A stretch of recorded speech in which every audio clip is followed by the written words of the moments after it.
Good afternoon, everyone. My name is Benjamin, and welcome back. Or should I say, guess who's back? Back again. Tell your friends. Benji's back.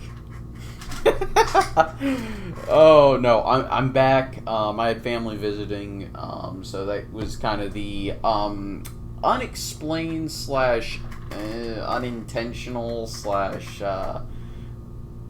unexpected week and a half break. I sincerely apologize for not giving y'all any serious warning for that. Back to normal schedule for now. Yeah, so not much has really happened, if I'm 100% honest. It's looking to me like polls are actually starting to normalize, kind of revert back to the mean. And honestly, it's looking like polls are kind of trending towards a similar numbers as around this time in 2016, which is interesting. Oh, I guess I should give updates on my life. I apparently have a new car. Yeah, that happened. Anyway, moving back to video. Likes, comments, subscriptions, they always do help, and I greatly appreciate them. I'll try not to give unexpected vacations, have unexpected breaks again in the content, because I know y'all probably don't appreciate the unexpected nature of that. I do have a Patreon for those who are interested. So there's that. I would greatly appreciate any help that y'all feel is worthy over there. All the links are in the description, by the way. And yeah, so honestly, I'm not really sure how to progress with any series, because I wrapped up the whole swing state analysis thing for 2020 by hitting Wisconsin, and I'm generally skeptical about people jumping to conclusions with Biden's lead expanding, because it's a very asymmetric expansion in his lead. It's really just Trump's support is decreasing in polling. And to me, this reminds me of 2016, as I forget who said it. It may have been Chris Wallace on Fox, who said the polls showed that there were a lot of people who were not for Clinton, and in the end, they weren't for Clinton. And I think we're seeing something similar, in that there's a lot of people who aren't for Biden, and they aren't for Biden. That said, obviously, if we take polls at face value, Biden is crushing it everywhere. I am extremely skeptical of those numbers, but I have my reasons, most of which have to do with the asymmetric nature of Biden's lead increasing. But that's really the whole thing. There's also a few other factors that I kind of want to talk about. I think a lot of people are maybe coming to a conclusion that there might be another lockdown, quarantine, whatever you want to call it. I would hope not. I really would hope not. For a few reasons. Number one, there's a lot of people who probably can't take that. Another one. I think the real fear is that it's going to be caused by schools going back into session at the end of this month. In the middle and end of this month. And that should be concerning to anyone who thinks that if that might cause a lockdown. Students didn't really learn in the spring unless they are the type who would normally study during that time. the amount of parents I've spoken with who said that no, they can't, they are not able to teach their children is surprising. And everywhere I hear it. Now, of course, you can say, well, that's anecdotal. But the truth is, parents have a lot of stuff on their plates. They have to parent. They often have, they basically have to have a job in order to pay for the bills so they can feed their children. They have to keep up their home. They have to cook, clean, all that stuff. There's only so many hours in a day. Where are these parents getting the time to actually teach their children? The truth is, they're not really able to find it unless there was already a stay-at-home parent.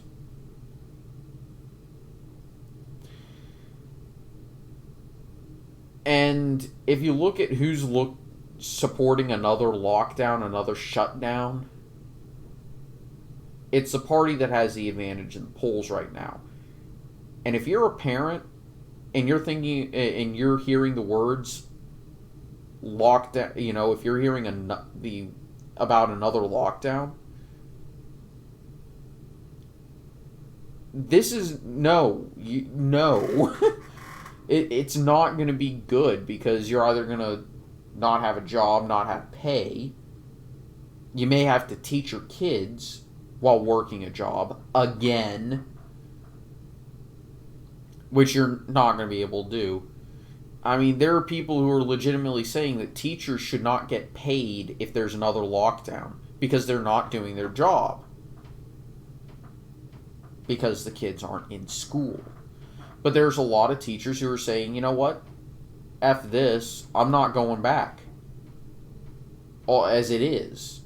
Imagine what that number is going to look like when there's another lockdown. And the truth is, teachers don't get paid enough to deal with this crap. Parents are starting to realize that and decide that actually wants kids to go to school again, saying, listen, there's no risk to the kids. Yeah, there's a little bit of risk to the teachers, depending on their age group and other risk factors. Would a lockdown be safest? Yes. I think everybody was on board the first time saying, okay, let's just stay in our own places for 2 weeks, get it over with, and then we're back to work. And then it dragged on and on and on. The longer this drags on, the more people hate it. From what I've understood. The only people who still like it are people who hate Trump. Again, anecdotal evidence, but the only people I've seen who still like this lockdown crap and like these mask mandates and these social distancing mandates, and who are bitching and complaining about people who don't wear masks, are people who define their politics these days by how much they hate Donald Trump. I've seen progressives saying, you know what, this crap has lasted long enough. Let's just get it over with. And end it at that. Again, I don't want to harp on anecdotal evidence too much, especially in my neck of the woods.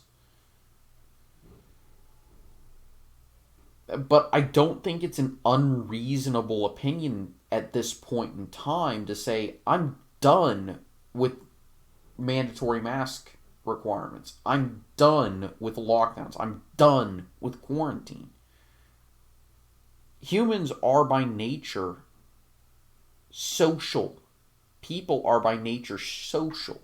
Yes, there are differences between types of people, introverts and extroverts. There are differences, but even the most introverted person needs some level of human interaction in order to carry on without losing their minds completely.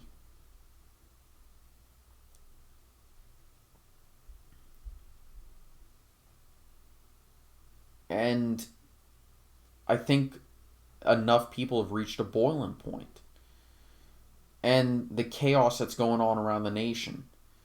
The same party that is advocating for defunding and getting rid of police departments is also advocating for gun control. Yeah, so how are people going to protect themselves from someone breaking into their own home? How are people supposed to protect their business from getting looted? How are people supposed to protect themselves when they walk down the street?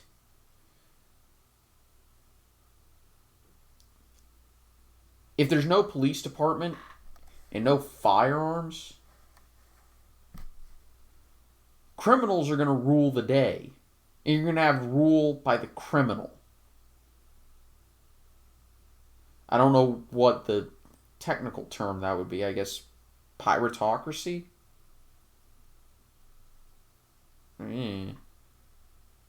Social Darwinism, maybe?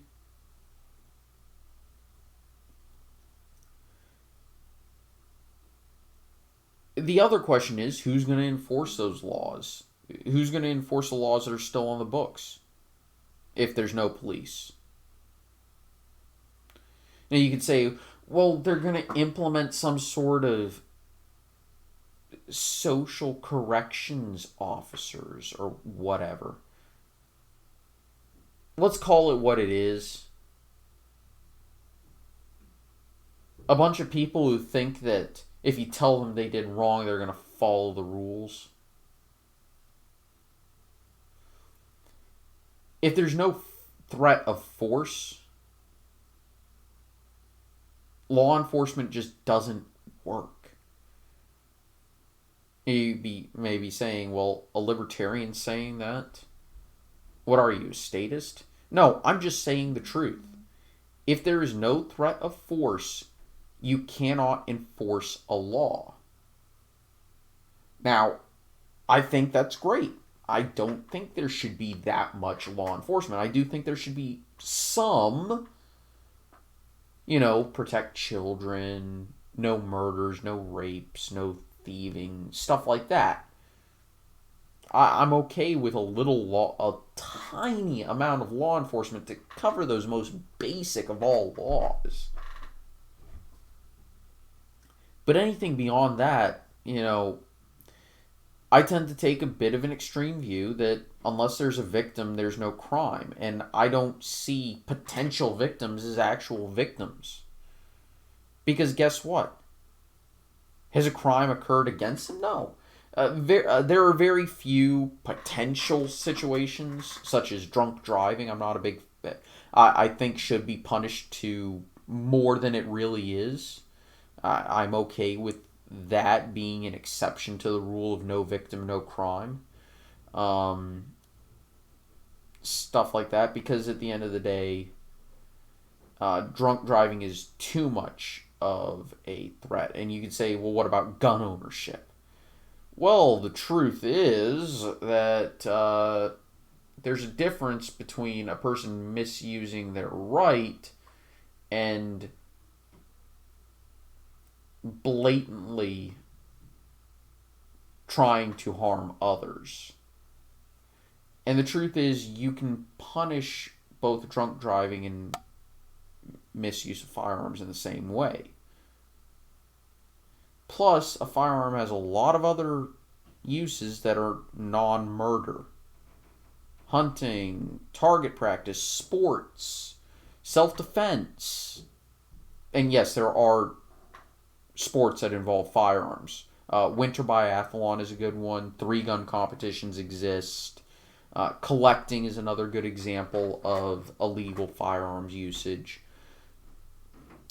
A legal use of firearms.